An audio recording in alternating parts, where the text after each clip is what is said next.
Beliau telah wisuda. Baiklah, langsung saja presentasi yang dijelaskan oleh ketua kami, Rahman. Baiklah, assalamualaikum warahmatullahi wabarakatuh. Di sini saya akan menjelaskan mengapa kami memilih cacing parenchyma sp sebagai penelitian kami. Jadi dapat kita ketahui sendiri bahwa di Indonesia sudah sangat banyak sekali yang membudidayakan cacing parenchyma sp ini. Cacing parenchyma sp ini memiliki kelamin ganda sehingga mudah sekali untuk berkembang biak. Dan cacing parenchyma sp ini memiliki kandungan air yang sangat tinggi pada tubuhnya, yaitu mencapai 75%. Cacing parenchyma sp ini memiliki banyak kegunaan, diantaranya adalah sebagai pupuk kompos dan sebagai pakan ternak, contohnya sebagai pakan ikan. Cacing parenchyma sp ini mengandung nutrisi antara 64 sampai 75%, lebih tinggi dibanding tepung ikan. Jadi sangat memungkinkan sekali sebagai nutrisi yang akan dikembangkan lebih jauh lagi. Next. Selanjutnya adalah tujuan. Tujuan adanya kami meneliti ini adalah untuk mengetahui bagaimana imbangan yang tepat untuk media cacing parenchyma sp untuk dibudidayakan untuk masyarakat ke depannya dari perlakuan P1 sampai P5 dan menggunakan ulangan 5 kali, yaitu jumlah sampel 25, manakah imbangan yang sesuai. Selanjutnya adalah metode penelitian. Di sini metode penelitian kami menggunakan dua lokasi, yaitu penelitian di kandang dan menggunakan lokasi pembibitan, yaitu yang berada di Gang Juwita Kiri. Di tempat pemeliharaan kami melakukan selama 2 bulan dan 1 bulan sisanya itu adalah merupakan proses fermentasi dan persiapan. Tahapan penelitian yang pertama adalah persiapan kandang, yaitu persiapan kandang dari 4 orang kelompok. Kami menggunakan satu kelompok sebagai fungsi yang berbeda satu sama lain. Dan di sini ada proses fermentasi. Sebelum proses fermentasi ini ada proses pengeringan terlebih dahulu, yaitu dalam waktu 3 sampai 5 hari dalam proses fermentasi. Sebelum proses fermentasi tersebut, hal tersebut digunakan dengan fungsi agar kering rata, dan proses fermentasi dilakukan selama 21 hari. Setelah proses fermentasi dilakukan masa pemeliharaan. Sebelum proses fermentasi itu dipindahkan ke meja, dianginkan terlebih dahulu dengan tujuan tidak terjadi gumpalan. Dan selanjutnya adalah masa pemeliharaan. Di masa pemeliharaan ini, kami menggunakan pakan berupa pelepah pisang atau batang pisang yang sudah membusuk dan sengaja kami rendam selama 2 hari agar membusuk dan berbentuk seperti bubur, dan jerami padi yang kami rendam juga selama 2 hari agar lebih lunak dan lebih cocok untuk dikonsumsi oleh cacing tersebut.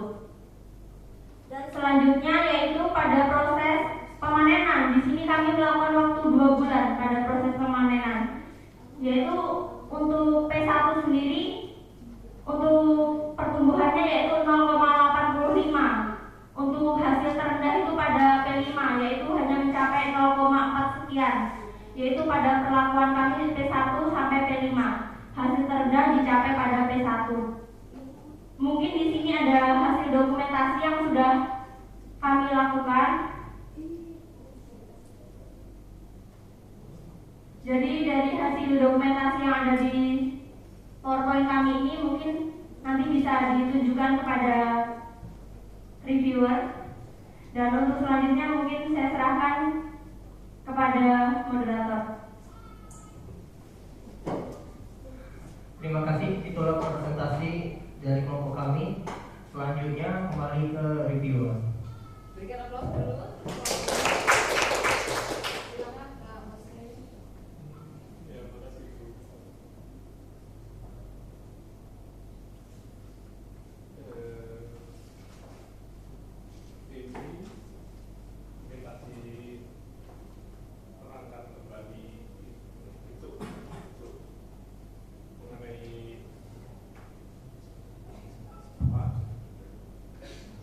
Cacing tanah. Jadi kenapa memilih cacing tanah parenchyma itu kenapa? Karena kita ketahui sendiri cacing tanah parenchyma sp ini selain harganya lebih murah, karena cacing sebagai obat. Sedangkan cacing parenchyma sp, demikian warga sekitar Jawa juga sudah membudidayakan, itu bisa sebagai pakan dan harga per kilonya pun lebih murah. Pakan apa? Pakan ikan Pak kalau di dalam potensi dalam kelompok kami. Kemarin ada temanmu yang meneliti cacing sutra itu kan lebih eksotis. Artinya pilihannya jatuh di parenchyma ini ya. Itu karena pilihannya jadi di antara cacing tadi itu pilihannya karena secara objektif maupun secara subjektif.